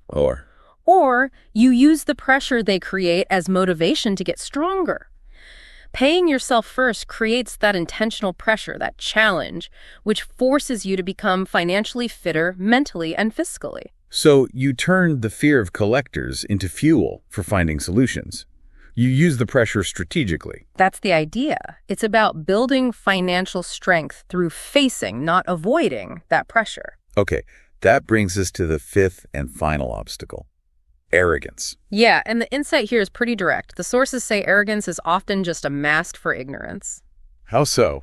Well, if you're arrogant about money or investing, you basically act like what you don't know isn't important. You close yourself off to learning. So you think you know it all, or enough, and you stop asking questions or seeking advice. Precisely. You lose the chance to learn or get help because you're too proud to admit you don't understand something. And how does that show up, according to the material? It could be bluffing your way through financial talks, pretending you get it when you don't. Or, maybe worse, being easily swayed by slick sales pitches because you're too arrogant to say, hold on, I need to check this out, or I need a second opinion from someone I trust. Instead of just admitting, I don't get this, can you explain? Or, let me find an expert on this. Right. The solution to ignorance is simple. Educate yourself or find someone who is an expert. Arrogance blocks that completely. By assuming you know enough or that the details don't matter, you basically walk into financial situations blindfolded, but insisting you can see perfectly. And that leads to costly mistakes. It's presented as almost a guaranteed way to lose money because you're operating without full information but refuse to acknowledge it. Wow. Okay, that was quite a deep dive. So the 5 big internal obstacles from your sources are fear, cynicism, that specific kind of laziness, staying busy, bad habits, especially paying yourself last, and arrogance, which is often ignorance in disguise. It really brings it home, doesn't it? Financial knowledge, literacy, that's the foundation. But actually building wealth seems to be equally, maybe even more, about mastering yourself, how you handle fear, doubt, inertia, habits, and your own ego. Sure. That's what makes the difference. Yeah. So for you listening, you might have the financial know-how, you've done the learning, but the question these sources really push is, which of these 5 might be holding you back right now? Which one do you need to tackle internally? And here's a final thought. Drawing from the material, if failure really can inspire winners like those historical examples showed, and if doubt truly is expensive, what could you actually achieve if you made a conscious shift? Like choosing analysis over knee-jerk criticism, or maybe even using that financial pressure strategically to build strength instead of just playing it safe all the time. What bold step might suddenly seem possible? Definitely something to chew on. Which one of those 5 really hit home for you today? Maybe exploring that as the next step on your path. It's all about how you actually get started on the path to, well, building wealth. Right. Specifically looking at a chapter the author calls Getting Started. It's from a book focused on financial education. Exactly. And our mission today is pretty straightforward. Explore the key mindset shifts and, the practical steps the author outlines. We want to help you grasp these core ideas for unlocking what they term your financial genius. What immediately grabbed me from the source is this core idea that, look, opportunities to build wealth are literally everywhere. They're not rare. Yeah, it's not about scarcity. Not at all. But the catch is most people just haven't been trained to see them. It made me think of that quote the author included from an old gold miner. Something like There's gold everywhere. Most people are not trained to see it. Hmm. That really nails the central theme, I think. It really does. And this source, it's not just throwing facts at you. It's laying out a kind of personal thought process, a framework, and actual steps you can take to develop that skill, that ability to spot the gold. Training your financial eyes, basically. You got it. And the text is honest. It says this awakening, this process, it might feel pretty awkward at first, maybe even difficult. Right. It takes real determination, to push past those initial hurdles. Mm-hmm. But the promise is, if you stick with it, it starts to feel natural, almost second nature. Like learning to ride a bike, that analogy they use. Exactly like that. You wobble, maybe you fall off once or twice, but then you just do it. But getting through that wobbly phase, that needs that initial push, that determination. Yeah, that makes sense. And what's really interesting I found is how these ideas often bump up against what we usually think about money, the conventional wisdom. Definitely challenges some common beliefs. The source lists 10 specific steps the author apparently followed personally. So today we're going to try and unpack some of the really key ones from that list. Sounds good. Where do we start? Well, the source kicks off with something really fundamental. It's almost philosophical, but crucial. It's about figuring out your why. Like, why do you actually want financial freedom? Ah, yes. The reason greater than reality. That's critical, isn't it? Yeah. Because, let's face it, the path isn't always smooth sailing. No kidding. It can be long, there are ups and downs, setbacks, and if your only driver is, I want more money, well, the source suggests that's often not quite enough. Not strong enough. Right. When things get tough, it's too easy to just, slide back into the old routine. Just working for a paycheck, staying put. The source used that Olympic swimmer analogy, which I thought was powerful. Yeah, that's a great one. Imagine the discipline, right? Up before dawn, hours and hours in the pool, getting up social stuff. What keeps someone doing that? It has to be something deep. Exactly. There's usually a really personal, emotional why. Doing it for themselves, maybe for loved ones, for this big dream is more important than the daily grind. That's the fuel. That internal engine gets you through the tough parts. I get that. The author even shares some of their own wants and don't wants, like not wanting to work their whole life for someone else. Wanting control. Yeah, and not wanting job security because that meant being an employee in their view. And seeing parents work hard but maybe not get ahead financially, especially with taxes. Yeah. Those frustrations, those don't wants, can be super powerful motivators for the wants. Like freedom, controlling your own time. And crucially, wanting your money to work for you. The point is, your reasons, whatever they are, they need to pack an emotional punch. Strong enough to keep you going when you hit roadblock. Absolutely. It's the foundation. So building right on that why, the source brings up the second big idea, the incredible power of choice. Every single dollar you get, you're making a choice, consciously or not. Exactly right. Your spending habits, day in, day out, they're essentially deciding your financial path. Are you choosing rich, poor, or middle class? And it's not just about how much you earn, right? Not necessarily, especially at the start. It's about what you do with what you have. The source makes a point that poor people often have poor spending habits. It's not always just about low income. Oh, interesting distinction. And remember that Monopoly story from the author's childhood? Learning super early about assets, things that put money in your pocket, like the rental properties in the game versus liabilities, things that take money out. That understanding shifted their whole mindset. So they consciously chose, even as a kid, I'm going to focus on getting assets. Pretty much. Yeah. And that choice, made over and over, that's the starting block. And just to be clear on the source's definition, an asset puts money in your pocket, a liability takes money out.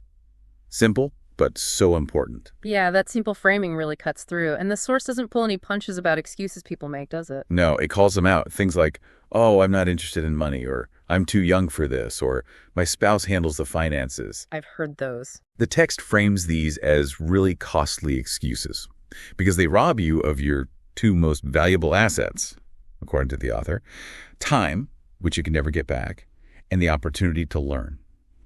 Not having money right now isn't the core issue. Not learning about it is. Okay, so we've got the why and the power of choice. The source then shifts slightly, but it's still about influences. It talks about choosing your friends carefully, the power of association. Right. And let's be clear, the source isn't saying ditch your friends if they aren't rich. Good, yeah. The point is more subtle. It's that you learn something from everyone you spend time with. And people who are actively trying to build wealth, They tend to, well, talk about money, investments, business ideas, what's working, what isn't. So you absorb that knowledge just by being around it. Exactly. Yeah. And conversely, friends who might be struggling financially often avoid the topic. Maybe it's uncomfortable or they think it's rude, and the source says, okay, you can learn from that too. You learn what not to do, maybe which financial habits aren't working out. There's also that warning in the text about, what do you call them? Chicken littles. Yeah, the sky's falling types. People who are constantly afraid, always predicting doom and gloom, especially about investments. We all know someone like that, probably. Probably. And the source really stresses you need to be careful. Don't just blindly accept their negativity. Their fear shouldn't dictate your path. Sometimes the best opportunities pop up when everyone else is running scared. Like that example of the friend who is thrilled with a 6% CD. Right. And thought the author was nuts for looking at a 16% return somewhere else because it seemed too risky. That fear just blinded them to a potentially much better opportunity. The surfing analogy the source uses fits perfectly here. It does. Smart investors aren't trying to perfectly time the market peak or bottom. That's almost impossible. Instead, they look for the right conditions, the right wave, and they get in position when things aren't popular, when others are hesitant. Because often your profit is made when you buy, not just when you sell. That's a key insight in the text. And it briefly mentions a sort of legal insider trading through your network. Whoa, okay, explain that. It's nothing illegal. It just means that having knowledgeable friends, being part of networks where people share insights, that gives you access to valuable information, sometimes earlier than the general public hears about it. It's part of building your financial intelligence, cultivating those relationships. Got it. Okay, let's shift gears now. Moving from the foundations to the engine, maybe? Continuous learning and actually mastering the mechanics of money. The source talks about mastering financial formulas. Yeah, the idea is pretty simple. Like baking a cake requires a recipe, building wealth involves understanding and using certain formulas. And the common formula isn't working for most people. Well, the source suggests the standard formula: go to school, get a job, work for money, pay bills, maybe save a tiny bit. Repeat isn't designed to make you rich. So if that formula isn't giving you the results you want, you need a new formula. Bingo, you have to change the recipe. This makes me think of the author's story about that real estate course. The $385 weekend course on foreclosures. Yeah, that's a powerful example of investing in education. They learned a new formula there and then spent, 3 years really mastering it while still working their regular job? That's right. And the result wasn't just making millions, though that happened. As the author puts it, that $385 investment essentially bought them their life back, the freedom from needing to work for money. It shows the incredible potential ROI on learning this stuff. It really does. And the source emphasizes that learning quickly is crucial today. Things change so fast, what you knew last year might be outdated. So constant learning. Constant learning. The author mentions taking all sorts of classes, even complex stuff they didn't fully get at first, listening to audio programs multiple times. It's about staying humble, listening, absorbing the mental power of great investors. Arrogance, the source warned, often comes from being afraid to admit you don't know something or afraid of making mistakes. But mistakes are how you learn. Okay, this next one feels huge. The source calls it potentially the most critical step, and maybe the hardest: self-discipline. Ah, yes. Specifically, the principle of pay yourself first. Why is this one singled out so much? The source basically says it's the #1 differentiator between the rich, the poor, the middle class. If you lack self-control with money, if you have low self-esteem around finances, or can't handle financial pressure, trying to get rich is likely a losing battle. Wow, strong words. It argues that without that internal control, you just get pushed around by life. Bill collectors, tempting sales pitches, keeping up with the Joneses. You're reactive, not proactive. The source connects this to management skills too, right? Yeah. Not just for business owners. Exactly. Managing cash flow, managing people, even just yourself, managing time. These are essential life skills, especially for building wealth.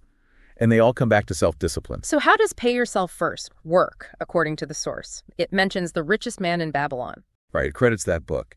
The core idea is simple but profound. People building wealth allocate money to their asset column first, before anything else. They buy investments, pay down debt on assets, whatever builds that column. Then they pay their monthly expenses. Whereas most people do the opposite. Get paid, pay the rent or mortgage, the car payment, credit cards, utilities, pay everyone else first. And then if there's anything left over, Maybe they save or invest it. Often, there's nothing left. So the intention is good, but the execution fails. Precisely. And the author shares this really challenging practice they adopted personally. They still paid themselves first, invested first, even when cash was super tight. Even letting creditors call. That sounds stressful. Extremely. Yeah. But the source frames it differently. It wasn't about being irresponsible. The pressure from those creditors, that tightness, it became a powerful motivator. It forced them to get creative, to find new ways to generate more income, to cover everything. Instead of just dipping into savings to relieve the pressure. Exactly. The pressure built internal strength, financial resilience. It wasn't a reason to raid the asset column. It was fuel for the income column. That's a really counterintuitive but powerful mindset shift. So summing up the self-discipline piece from the source, keep consumer debt low, manage expenses, build assets first, and see financial pressure not as a crisis, but as inspiration to find more income. Don't touch the savings or investments. Make them work for you. You nailed it. That's the essence. Okay, moving on. Let's talk about applying this intelligence strategically. The source uses this kind of provocative term, Indian giver, but in a specific financial context, getting something for nothing. Yeah, it repurposes that term strictly financially. Forget the negative historical connotation. Here, it means a smart investor always asks two key questions.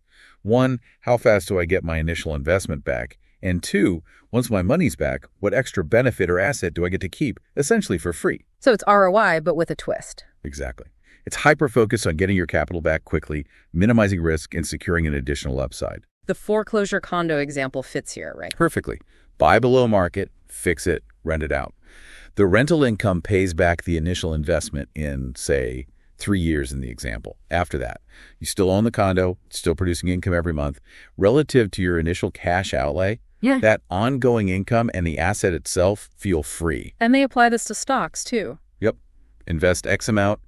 Maybe the company announces a great new product, stock pops. You sell just enough shares to pull your original X dollars back out. But you hold on to the rest of the shares. Which are now, technically, free assets. Right. They cost you nothing out of your original capital, and they can keep growing or paying dividends. It's about limiting your downside while maximizing your potential upside. Always looking for that extra something. Like Ray Kroc focusing on the real estate under McDonald's. Exactly. That's the ultimate example cited. He wasn't just in the hamburger business. He was arguably in the real estate business, getting incredibly valuable assets for free alongside the franchise fees. That's strategic thinking. It also connects to how the source says we should approach buying luxuries. It talks about the power of focus. Absolutely. The source is pretty blunt. Don't buy luxuries on credit right away. That whole keeping up with the Joneses thing, it's a trap. Because you're adding to the liability column first. You got it. You're focusing on spending, not building. There's that great story in the source about the friend's son wanting a car. Oh yeah, that one's brilliant. Instead of just handing over cash or letting the kid drain his savings, the dad gives him $3,000. But there's a condition. He has to invest it first. Right. Invest the $3,000, double it to $6,000. Yeah. Then he can use the profit, $3,000 for the car. The original $3,000 goes back into his college fund. And the result wasn't immediate success, was it? No. He actually lost some money at first. But here's the magic. That experience lit a fire under him. He got intensely interested in investing, learned a ton through trial and error. The game of making money became more exciting than the car itself. And the source makes the point that losing early, when the stakes are relatively low, is maybe the best financial education you can get. Invaluable lesson. So the message is clear. Use your desire for nice things, cars, houses, whatever, as motivation to build your asset column first. Generate the income from assets to pay for the luxuries. Because the easy road borrowing gets hard later. Right. While the harder road, initially building assets, makes life much easier in the long run, you have to be smarter than your impulsive desire to spend. Master the money, don't let it master you. Okay, we're nearing the end. Let's touch on two final steps the source highlights. They feel a bit different, maybe less tactical. First, the power of choosing heroes. Yeah, this is interesting. The source suggests we learn powerfully by imitation, by modeling. Think about kids pretending to be their favorite sports stars, mimicking their moves. Okay, how does that apply financially? As adults, we can consciously choose financial heroes. The source mentions names like Trump, Buffett, Soros as examples people might study. You dig into their methods. How do they think? How do they approach deals? What are their stats, so to speak? So by studying them, you absorb their mindset. Kind of. The idea is you tap into their raw genius, their way of thinking. It becomes part of your own subconscious toolkit when you face financial decisions or negotiations. And heroes also make things seem possible, right? Exactly. The source says heroes often make really complex things look easy, and that inspires you. It plants the seed of, hey, if they can do that, maybe I can too. It breaks down mental barriers. That makes a lot of sense. Okay, final step discussed in the source, the power of giving, framed as teach and you shall receive. This one's really profound. The author contrasts their two dads again. The poor dad was generous with time and knowledge, but rarely money, saying he'd give when he had extra, which seldom happened. While the rich dad. The rich dad gave away money and education. He believed deeply in tithing, but more broadly in the principle. If you feel you lack something, the first step is to give that very thing away. So if you feel short on money, you should give money. Seems counterintuitive. It does. But that's the principle. If you want more sales, help someone else get sales. If you want contacts, help someone else make contacts. If you want smiles, smile at people. The source uses that analogy of demanding heat from a cold stove. You have to put the wood in first. And the author claims this worked for them personally. Yes. They share that when feeling financially strapped or needy, they would deliberately find someone to give money to or give their time or knowledge. And consistently, it seemed like more would flow back to them, often multiplied. The idea is your world mirrors you. Initiate the flow you want to receive. Giving first aligns with reciprocity. Exactly. And the teach and you shall receive part is key for financial genius. The more you explain and teach what you're learning about money, assets, investing, the deeper your own understanding becomes. Teaching forces clarity. It brings new insights. But the source adds a little warning there too, doesn't it? It does.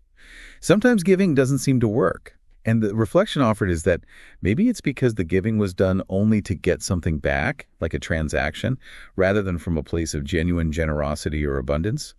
The intention matters. Wow. Okay, that covers a lot of ground from just one chapter. Let's try to quickly recap the core journey from the source material on getting started. Sounds good. It really starts deep with understanding your fundamental why, then recognizing the power you have in every financial choice you make, and being mindful of the power of association, who you learn from. Then comes the engine. Continuous learning, finding and mastering the right financial formulas, and building rock-solid self-discipline, especially that tough one, paying yourself first, using pressure positively. Right, then applying that intelligence strategically, focusing on getting your investment back fast while gaining extra assets, that getting something for nothing idea, and using your desire for luxuries as fuel to build assets first, not debt. Don't forget finding heroes for inspiration and mental models. Yes. And finally, that powerful principle of teaching what you learn, giving what you hope to receive, trusting in that flow. Yeah, I think the overarching theme from this source is pretty clear. Awakening your financial genius isn't magic. It's about deliberate choices, constant learning, strong habits, and a strategic mind focused squarely on building assets, not just earning income or piling up debt. Definitely gives you a lot to think about. Which of these steps, listening right now, feels like the biggest hurdle for you? Or which one gets you most excited to try? And maybe chew on this final thought from the source. Many people look at numbers, but they miss the story. Are you reading the story your financial life is telling, or just seeing numbers? Ooh, that's a good one. Lots to reflect on. Thanks so much for joining us on this deep dive today. We hope exploring these ideas helps light up your own path. Keep digging. Cut through the noise, find the core ideas, and see how they suggest making money work for you, not just, the other way around. Exactly. It's really about moving beyond that standard advice. Just work harder, save more.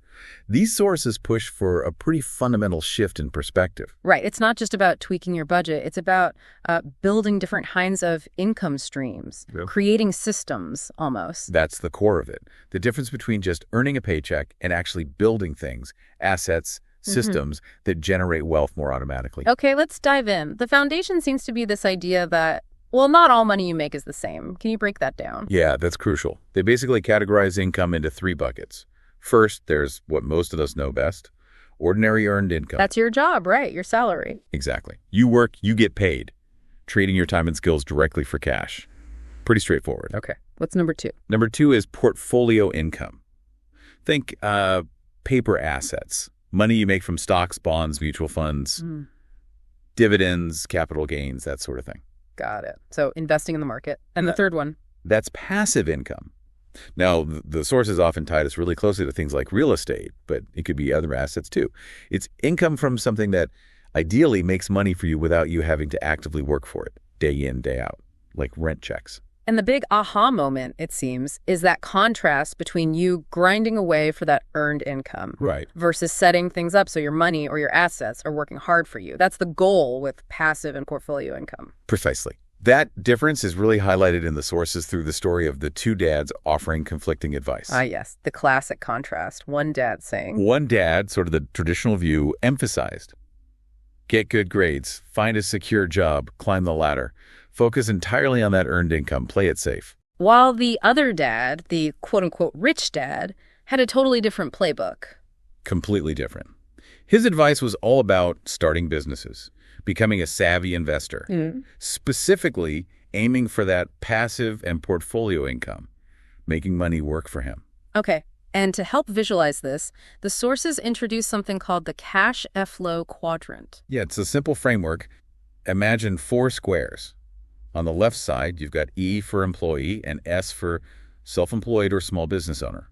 People trading their time for money. Right, like doctors, lawyers in their own practice, freelancers. Exactly. Then on the right side, you have B for big business owner, someone who owns a system that works for them, usually with employees.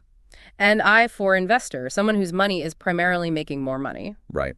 And the sources seem really geared towards folks on that left side, the E's and S's, who feel maybe capped or want more freedom and are looking to move towards the right side, the B and I quadrants. Does that mean you can't be free on the left side? Not necessarily, but the argument is that the skills and leverage available on the right side, particularly the B and I skills, can get you to financial freedom faster and maybe more sustainably. Okay, this feels like a good point to bring in that central analogy they use, the one about the village and the water supply, Ed and Bill. Oh yeah, the bucket versus pipeline story. It's pretty core to the whole philosophy. So imagine this village needs water. Right. They hire 2 guys, Ed and Bill. Okay. Ed grabs 2 buckets immediately, runs to the lake, fills them up, hauls them back, dumps them in the village tank. Back and forth, all day long, working super hard. That's the bucket hauling, direct effort, direct payment, if he stops hauling. But water stops flowing. Exactly. It represents that E or S quadrant thinking. Yeah. Your income is tied directly to your effort, your time. It's hard work. It's finite. You get sick. The money stops. Yeah. If you want more money, you just have to haul more buckets or maybe hire someone else to haul buckets, which brings its own headaches. Right. Management, unions, whatever. So what did Bill do? The pipeline guy? Well, Bill disappeared for a while. Months, actually. Everyone probably thought he was slacking off, but he wasn't. He was writing a business plan, finding investors, putting together a team, and he was building a pipeline from the lake to the village. Ah, the system. Exactly. Once that pipeline was finished, water flowed constantly into the village tank. Bill didn't have to haul a single bucket himself after that. And the advantages were huge, I assume? Immense. He leveraged other people's money, other people's time. It was scalable. He could build more pipelines for other villages. And critically, he had a continuous income stream that wasn't tied to his physical labor anymore. The sources even point out he could probably deliver cheaper, cleaner water, too. So that story is more than just a fable. It's like a diagnostic tool. Definitely. The sources want you to constantly ask yourself, am I hauling buckets right now, or am I working on building a pipeline? Is my energy going into just working hard or working smart to create something sustainable? And moving from bucket hauler thinking to pipeline builder thinking. It's not just about changing jobs, is it? It's deeper. It's about changing who you are, in a sense. Developing what they call financial intelligence, understanding cash flow, leverage, risk. It's a mindset shift, requires emotional control, education, becoming smarter in that specific financial way. Okay, so let's say someone's listening and they're thinking, yes, I'm tired of hauling buckets, I want a pipeline. What practical steps do the sources suggest? Where do you even start? Well, the first step is maybe a bit surprising. It's stop doing what's not working. Just stop. Yeah, assess what you're currently doing. If it's not getting you closer to your goal, repeating it and hoping for a different result is, well, they call it insanity. You need to pause and be willing to change direction. Okay, that takes courage. What's next after you stop the ineffective stuff? Get curious. Yeah. Actively seek out new ideas. They talk about things like just browsing a bookstore but looking for subjects you know nothing about. Like deliberately stretching your boundaries. Exactly. The example used is stumbling upon a book about tax lien certificates, something totally unfamiliar, and then deciding, okay, let me learn about this. And who should you learn from? Does that matter? Hugely. The sources are really strong on this. Only take financial advice from people who have actually achieved what you want to achieve, not your broke brother-in-law telling you real estate is too risky. Right. Find people who've done it. Mentors. Yes, find mentors, people who are already successfully doing what you want to do. Buy them lunch, ask them questions, absorb their strategies. In that tax lien example, the person found a government employee who actually invested in tax liens and learned directly from her. Action followed that targeted learning very quickly. So education is key, even if it costs money. They frame education books, seminars, classes, even expensive ones, as an investment in yourself, not an expense. An investment that pays back way more than the cost. Okay, learn, find mentors. Then you actually had to do something, right? What's a big action step they push for, say, in real estate? Make offers. Lots of them. Look at many potential deals, and don't be afraid to make offers, even if they seem really low. Lowball offers. Isn't that rude or pointless? Their perspective is, sellers often start with an inflated asking price. An offer, any offer, gets the conversation started. It shows you're serious, it opens negotiation, it's part of the game. They tell the story about someone looking at properties but never offering because they felt awkward about low offers. And guess what? They're still looking. But it's a numbers game, and you need to play. Pretty much. And learn how to protect yourself while playing. They talk about using escape clauses or contingencies in your offers. Like the cat partner example. Exactly. Making an offer subject to my partner's approval, and the partner is the cat. Just a funny way to illustrate that you can build in ways to back out if needed while still getting your offer on the table. It's about understanding the rules so you can participate confidently. It sounds a bit like dating almost. They use that exact analogy. Finding deals, finding partners, finding investors. You have to get out there, look around, talk to people, make offers, face rejection, negotiate, and eventually find the right fit. Sitting back and waiting doesn't cut it. What else? Any other practical tips? Observe your surroundings. Like, pick an area and just walk or drive through it regularly, maybe once a month. Just look for changes. What kind of changes are we looking for? Signs of opportunity or distress. A for sale sign that's been there forever. A business closing down. New construction starting. They have this formula. Bargain plus change. Opportunity. Interesting. And talk to people. Yeah, talk to the mail carrier, delivery drivers, local shopkeepers.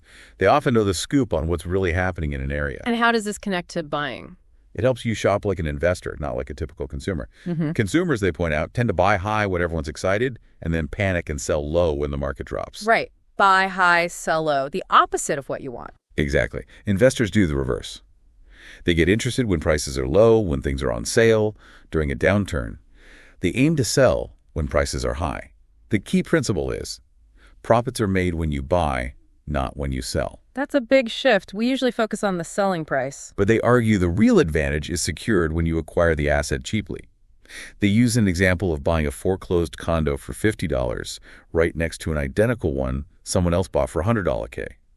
The profit was locked in at the purchase. And how do they know how to buy at auction? They took a class. That education thing again. Okay, but what about scale? Thinking bigger. Yeah, they encourage that. One interesting strategy is finding the buyer first.